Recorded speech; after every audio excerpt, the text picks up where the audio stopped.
Hi, I'm Becky Beiser, and I want to talk to you today about best practices for connecting, really moving past superficial connections. So, in our small groups, sometimes we get into kind of ruts or rhythms where we may ask the same kind of opening questions week after week. Nothing wrong with our questions, but sometimes we need to switch them up.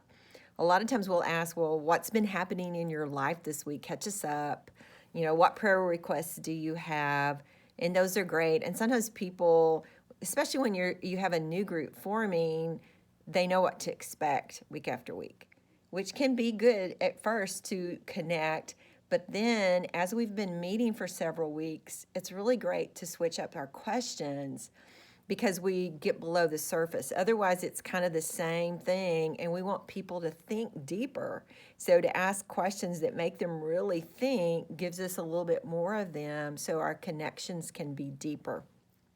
So a couple of questions, different types of questions I like to ask. And there's two questions that I just asked this week with a group that turned out really pretty cool. And so the questions were, what has been your biggest blessing this week? And the counter question along with it was, what has been your greatest challenge this week? And what I found that for many that I was meeting with, their biggest blessing and their greatest challenge were actually the same thing. It's just, it was hard to sustain and it caused them a lot of energy loss, but it was also great. So it's kind of cool because this helps us to know what they value. And anytime we can get deep and understand the values of our members within our group, then that's great. We understand them. We understand what they value and what Christ has put in them. A couple of other questions that I like. What one word best describes your life this week? It really makes them think because a lot has gone on during the week, and there's a lot of different stuff happening in their life with maybe their job, with their family, and to come up with the one word that best describes them in their life is really pretty cool, and it makes them think deeper. And then another follow-up could be, well, what one word do you want to describe your life next week?